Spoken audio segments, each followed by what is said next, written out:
अस्सलाम वालेकुम। राना वेनिनोसा मेरानन फ्रॉग। तो जी हाँ, इस मेंढक का यही पूरा लंबा नाम है और इसके नाम का मतलब हम इस वीडियो के एंड पर जानेंगे।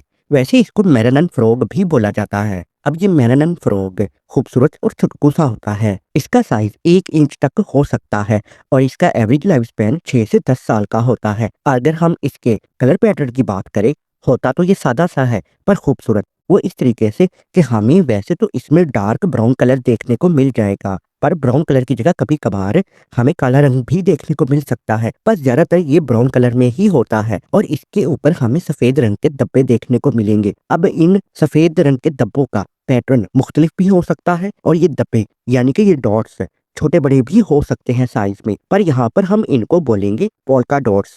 तो इस तरीके से इसका ये कलर पैटर्न होता है। तो क्या ये एक जहरीला मेंढक है? जी हाँ, ये एक पॉइजनस फ्रॉग है। इसमें जहर पाया जाता है पोमिलियोटॉक्सिन बी। अब इसका ये जो जहर है, अगर हम इंसानों की बात करें तो इंसानों के लिए तो ये इतना ज्यादा खतरनाक नहीं, और अगर अंदर चला भी जाए तो इससे क्या होगा, दिल की धड़कन कम ज्यादा हो सकती है या फिर पट्टों में खिंचाव हो सकता है या इसके अलावा किसी और तरीके से भी तबीयत खराब हो सकती है, पर ये लाइफ थ्रेट नहीं है। लेकिन इसका हरगिज मतलब यहाँ पर यह भी नहीं है कि इस मेंढक को उठाया जाए और खा लिया जाए। ये जरूर है, ये इसका असल में एक डिफेंस मैकेनिज्म होता है, क्योंकि ये मेंढक खुद सिर्फ छोटा सा होता है, 1 इंच का होता है। तो जो इससे बड़े एनिमल होते हैं ना, वो इसको खाते हैं। अगर वो इसको खा लेते हैं तो क्या होगा, या तो वो बीमार हो जाते हैं, तो आहिस्ता आहिस्ता बीमार होने की वजह से वो लुढ़क जाते हैं, तो या फौरन से ये जहर उन पर असर कर सकता है, तो तब भी ऐसे एनिमल्स जो इसको खाते होंगे वो लुढ़क जाते हैं। तो ऐसे एनिमल्स के लिए ये काफी खतरनाक है। जब ये मेंढक पैदा होता है, मतलब ये छोटा होता है या बेबी फ्रॉग होता है, तो इसमें ये जहर नहीं होता पोमिलियोटॉक्सिन बी।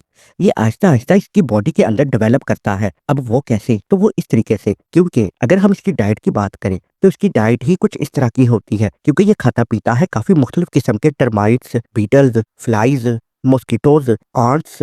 अब यहाँ पर अगर मैं आपको सादा तरीके से बताऊं तो ये काफी मुख्तलिफ किस्म के कीड़े मकोड़े खाता है, जो उड़ते फिरते हैं ना, मच्छर, मक्खियां, कीड़े मकोड़े, तो ये उनको खाता है। तो अब इनके खाने की वजह से इसके अंदर ये जहर आहिस्ता आहिस्ता डेवलप हो जाता है, मतलब बनना शुरू हो जाता है, और इस मेंढक की चमड़ी में से, इसकी स्किन में से ये सीक्रेट्स होता है, मतलब निकलता है। जैसे हमें अपनी चमड़ी के ऊपर पसीना आता है ना, इसी तरीके से ये इसकी चमड़ी में से निकलता है, इसके मुंह से नहीं निकलता ये। तो इस तरीके से इसकी बॉडी में ये जहर बनना शुरू हो जाता है, जो कि फिर इसकी स्किन के थ्रू बाहर निकलता है। वैसे भी इसकी टंग यानी कि इसकी जबान ये स्टिकी होती है, मतलब चिपकने वाली होती है। ये अपनी जबान को बाहर निकालता है और किसी भी उड़ते हुए मच्छर या मक्खी को पकड़ लेता है और अपने अंदर निगल जाता है, यानी कि खा लेता है। तो इस तरीके से ये अपनी डाइट लेता है और अपना डिफेंस भी करता है। अब जैसा कि मैंने बोला कि इसमें जहर होता है, तो इसका एक किस्म का डिफेंस मैकेनिज्म है, तो वैसे ये नाम का ही होता है, इसको कोई खास फायदा नहीं होता। जो चाहे एनिमल इससे बड़ा इसको खा सकता है, पर वो खुद भी नहीं बचेगा।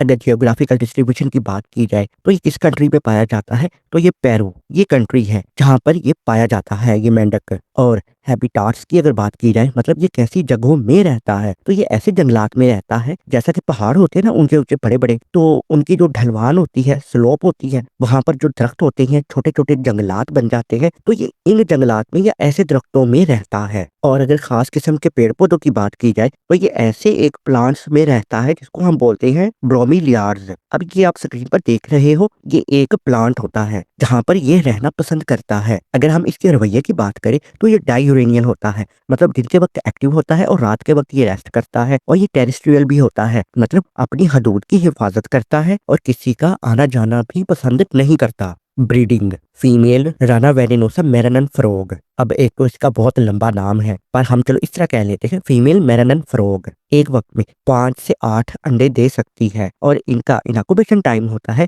मतलब 10 से 16 दिन के बाद इनमें से बेबी मेरानन फ्रॉग निकल आते हैं। और जैसा कि मैंने बोला कि जब ये बेबी फ्रॉग होते हैं तो इनमें जहर नहीं होता, ये आहिस्ता आहिस्ता ही डेवलप करेगा जैसे जैसे ये बड़े होंगे और खाना पीना शुरू करेंगे। इस तरीके से पॉपुलेशन स्टेटस, मतलब अगर हम इसकी आबादी की बात करें, क्या इसकी आबादी या इसकी नस्ल खतरे में है या नहीं, तो जी हाँ, आजकल इसको लिस्ट कर दिया गया है इंडेंजर्ड स्पीशीज में, मतलब खतरे में है ये। वो इसलिए क्योंकि हैबिटाट लॉस की वजह से, क्योंकि दरख्त काटे जाते हैं ना पेड़ पौधे, तो इसलिए जाहिर है जब पेड़ पौधे काटे जाएंगे या दरख्त काटे जाएंगे तो हैबिटाट लॉस हो जाएगा, मतलब जो इनके घर है वो तो टूट फूट जाएंगे। जब इनके घर बार ही टूट जाएंगे तो ये कैसे जिंदा रह सकते हैं। तो इस तरीके से इनको खतरा है। और एक तो ऊपर से ये तकरीबन सिर्फ हमें एक ही पेरू कंट्री में ही देखने को मिलता है। इसके अलावा काफी मुश्किल है कि यह हमें देखने को कहीं और मिल जाए। और अब बिल्कुल आखिर में हम इसके नाम का मतलब भी समझ लेते हैं। जैसा कि आपको पता है इसका नाम बहुत ही लंबा है, यानी राना वेनेनोसा मैरानन फ्रॉग। अब राना ये एक स्पेनिश जुबान का वर्ड है और इसका मतलब होता है फ्रॉग यानी कि मेंढक।